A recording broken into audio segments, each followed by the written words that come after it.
प्रसादजी दैनिक सूर्योदय लाईव्ह न्यूजमध्ये आपलं सर्वप्रथम स्वागत आहे। काल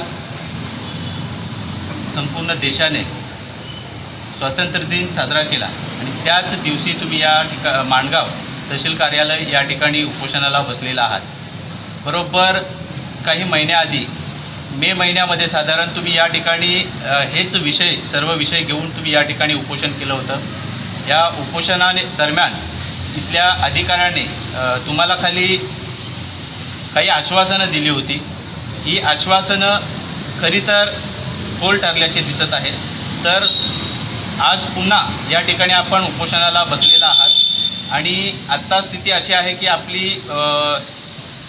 परिस्थिती, शारीरिक परिस्थिती देखील खालावलेली दिसते आहे आणि जनतेच्या आणि शासनाचा जो काय महसूल जमा होत नाही आहे, तर हा जमा होण्याकरता आपण या ठिकाणी उपोषण केलेलं आहे। तर या संदर्भात आपण काय सांगाल?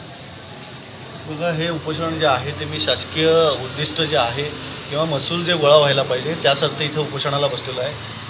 हे उपोषण काही आत्ता नाही करत आहे। गेली 4-5 वर्षापासून सातत्याने महसूलविषयक जे विषय आहेत त्याला कुठेतरी चपराक बसावी, कुठेतरी हे शासकीय अधिकाऱ्यांवरती दबाव निर्माण व्हावा अशाकरिता करतो आहे। कारण गेल्या 3 वर्षामध्ये किंवा त्याच्या अगोदर पण उद्दिष्ट दिले असतील, पण माझ्याकडे माहिती अधिकार मी 3 वर्षाचाच घेतलेला आहे। त्याचं उद्दिष्ट कुठेतरी साध्य झालेलं नाही आहे आणि माझ्या माहिती अधिकारामध्ये मी काही माहिती घेतलेली आहे त्याच्यामध्ये अनेक जणांना आदेश झाले, त्याच्यानंतर बोजा चढवण्यात आला, पण जो बोजा चढवला आहे त्या बोजाची वसुली अद्याप करण्यात आलेली नाही। जर ती वसुली करण्यात आली तर शासनाचं जे काही उद्दिष्ट दिलेलं आहे या माणगाव तहसील कार्यालयाला ते निश्चितपणे साध्य होऊ शकतं। परंतु कुठली कारणं असतील, काय असतील, त्यांची वैयक्तिक काय विशेष असतील, त्याच्यामुळे हे काही कुठे साध्य होताना दिसत नाही। म्हणूनच मी आता शासनाचं कुठेतरी हे उद्दिष्ट साध्य व्हायला पाहिजे आणि त्यांना मिळवून देण्यासाठी माझे प्रयत्न आहेत। असे अनेक माझ्याकडे माहिती अधिकार आहेत, त्याच्यामध्ये बरेच आहेत। मग वीटभट्टी असेल, त्याच्यानंतर तुमचं जांबा दगड असेल, दगडखाणी असतील, क्वाऱ्या असतील, असे विषय आहेत ज्याच्या रॉयल्ट्याच काढलेल्या नाही आहेत आणि असेच अनधिकृतपणे चालू आहेत।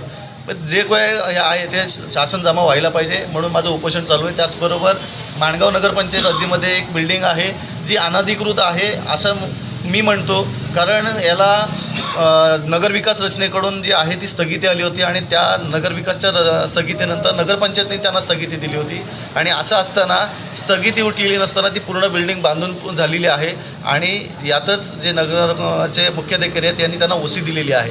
आता ही ओसी अशी देता येत नाही, कारण जर स्थगिती होती तर बिल्डिंग पूर्ण झाली कसा हा मोठा प्रश्न आहे। त्याच्यामुळे या सगळ्या गोष्टींची जोपर्यंत मला पूर्ण माहिती मिळत नाही ओसी कुठली आहे, कारण त्यांनी त्या गोष्टीच्या ज्या अटी शर्ती होत्या त्या पूर्ण केल्या की नाही त्या माहीत नाही आहेत, त्या माझ्यासमोर त्यांनी आणून द्याव्या। जर सगळ्या गोष्टी असतील तर मी नक्कीच माझं उपोषण मागे घेईन आणि शासनाचं जे आहे त्यांनी लिलावाच्या नोटीस आणि बाकी जे आहे त्यांनी कायदेशीर कारवाई करावी। मी माझं उपोषण मागे घेईन, काही हरकत नाही। हे होते प्रसाद गोरेगावकर यांनी आपली प्रतिक्रिया या ठिकाणी व्यक्त केलेली आहे। परंतु आपण जर पाहिलं तर त्यांची प्रकृती जी आहे ती आता खालावत आहे। जर त्यांच्या जीवाचं बरं वाईट काय झालं तर हे प्रशासन, हे शासन यांची जबाबदारी घेईल का हे पाहणे योग्य असणार आहे। सूर्योदय लाईव्ह न्यूज प्रतिनिधी नितेश पुरात।